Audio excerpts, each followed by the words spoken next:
La météo avec le groupe CIC. Bonsoir. L'image du jour sur France 2 avec la Caisse d'épargne.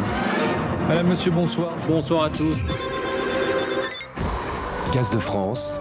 Le tumulte autour du journal du soir sur TF1 ou France 2 ne surprend plus personne.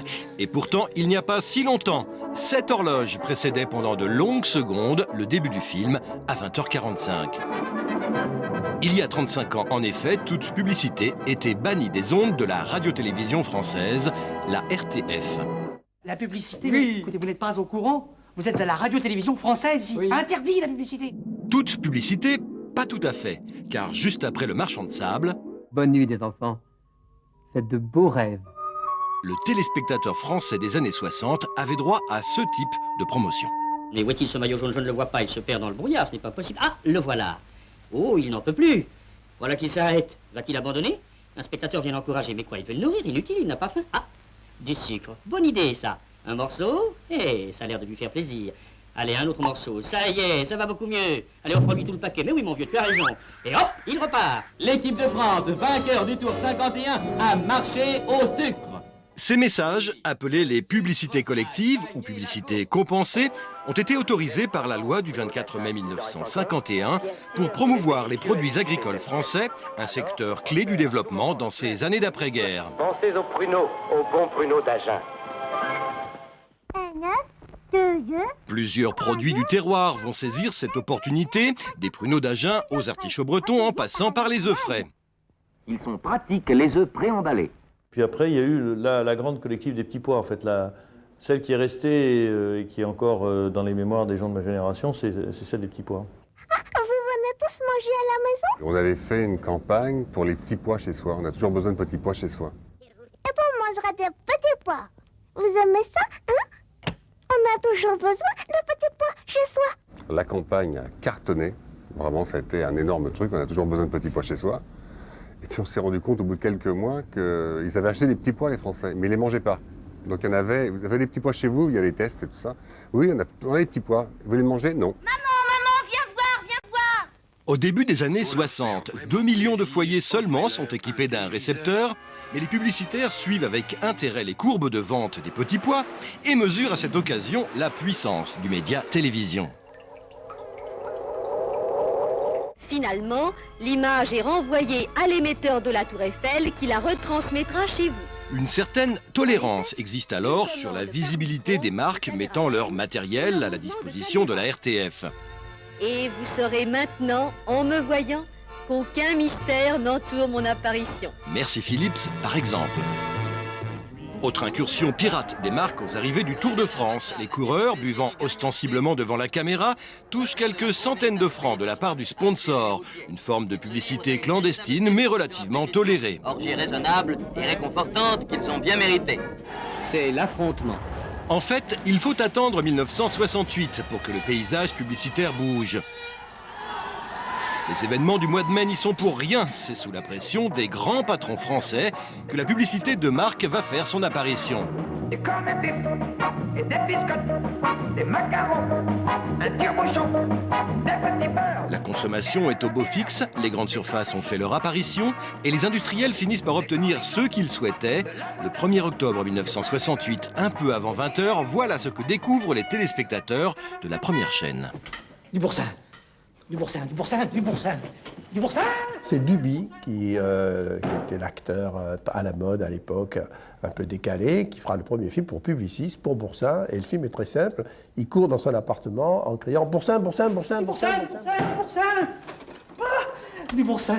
Il ne faut pas être plus primate comme spot. Le spot aura quand même beaucoup de succès parce que la publicité, à l'époque, c'était d'abord la répétition. La règle disait que si on n'avait pas dit 3 fois le nom de la marque dans un spot, qu'il soit de télévision ou qu'il soit de radio, l'annonceur devait le refuser. Mesdames, Messieurs, bonsoir. Les Français sont encore équipés de gros postes à boutons. Il faut se lever ou rester collé près du poste pour changer de chaîne. Ça vous embête hein, que je sois là sur votre écran? Eh ben tant pis. Ça vous plaise ou non, j'y suis, j'y reste. Et celui qui veut me faire partir, il n'est pas encore là. Petit, non, mais touche pas ce bouton, mais petit, oh bah non. D'un seul geste sur le clavier de votre récepteur... Mais déjà s'amorce l'ère du zapping, et dès lors, Antenne 2, considérée comme élitiste, va mettre beaucoup d'eau dans son vin pour mordre l'audience de TF1. Merci mon petit. Les longs interludes qui entourent les programmes n'ont pas encore été remplacés par les tunnels de pub d'aujourd'hui, mais les chaînes commencent à faire leur autopromotion. Antenne 2 avec ses petites bestioles, et TF1 avec les siennes, les Tiffins. Ouverture aujourd'hui porte de Versailles à Paris du 3e Salon international de la communication publicitaire. En 1979, un salon rassemble les principaux supports publicitaires. TF1 y a son stand, mais c'est encore la presse écrite et surtout les quotidiens régionaux qui trustent l'essentiel des budgets. En France, les annonceurs publicitaires ont dépensé cette année plus de 9 000 millions de francs qui se décomposent ainsi, plus de 5 000 millions dans la presse et 1500 millions à la télévision. La presse se méfie du petit écran. Elle cherche à protéger ses ressources et fait interdire la publicité télévisée pour les grandes surfaces ou le cinéma. Et la presse n'est pas seule. Dans les années 70, la télé fait peur à beaucoup de monde et du monde influent. On a peine aujourd'hui à se souvenir des secteurs qui étaient interdits de pub à la télé. Et on est mort de rire quand on relit la liste. Il était interdit de faire la publicité pour les compagnies aériennes pour protéger Air France. Il y avait la margarine parce qu'il ne fallait pas gêner les producteurs de beurre. Il y avait les bijoux parce qu'il ne fallait pas que les femmes d'ouvriers aient des envies que leur mari ne pourrait pas contenter. Pour faire appliquer la réglementation en vigueur, la RFP réunit chaque semaine une commission de visionnage qui regarde les nouveaux films avant qu'ils passent à l'antenne. Même les produits autorisés doivent respecter un cahier des charges très précis. J'ai l'impression, surtout dans le premier film, n'est pas lisible. Bon. Et c'est la deuxième fois que nous leur demandons de refaire la surimpression. Il faut leur redemander encore, et comme elle est longue... en longueur, 5 secondes de lecture bien lisible, la grosseur des caractères, et ne pas mettre des caractères blancs sur fond blanc. Parce ils ont le fond blanc. Bon, tout à fait d'accord avec le service des fraudes, donc surimpression lisible. La commission regroupe des annonceurs, l'Institut national de la consommation, les services de la répression des fraudes, mais aussi l'association des agences conseil en publicité, l'AACP. La ACP, elle siégeait à la commission de visionnage de la RFP, elle était garante de l'aspect juridique, elle se battait pour le compte des agences au sein de la commission de visionnage, qui était une vraie commission de censure en fait. On était encore à l'époque système ORTF, donc il y avait quand même des tas de gens qui ne voulaient pas trop voir plein de choses à la télévision. La publicité était très mal vue.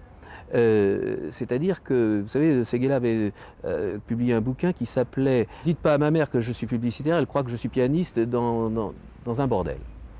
Voilà. Mais c'était très juste comme sentiment. Ah non monsieur, non. Non, nous on fait pas de publicité, non.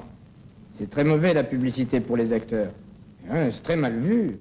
L'image de la réclame est alors très mauvaise et la loi contre la publicité mensongère, votée en 1963, n'a pas calmé l'ardeur des publiphobes. La publicité ne nous apporte pas l'information que nous souhaitons. Quand nous achetons quelque chose, nous souhaitons savoir de quoi il s'agit et non pas acheter du rêve ou de l'évasion. Certaines associations de consommateurs siègent à la commission de visionnage. L'époque est marquée par un puissant consumérisme, comme en témoigne l'émission Face à vous, animée par Jacqueline Alexandre. Paul Pern, nous vous avons demandé de participer à ce Face à vous pour répondre à des tas de questions que se posent les téléspectateurs concernant la publicité à la télévision. Tout d'abord, on se demande bien souvent si vous ne faites pas des programmes grand public à des heures où vous voulez toucher un maximum de téléspectateurs pour la publicité. Non, certainement pas, d'ailleurs. Comme quoi, le débat ne date pas d'hier.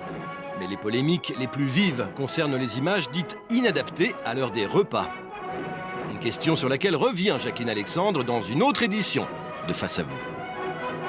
Un autre point que l'on soulève très souvent, ce sont les spots inadaptés à l'heure des repas. Mais nous avons fait un très gros effort depuis 2 ans, je ne sais pas si les téléspectateurs sont aperçus, c'est qu'on a modifié, on a demandé progressivement la modification de 50 à 60 films qui posaient des problèmes.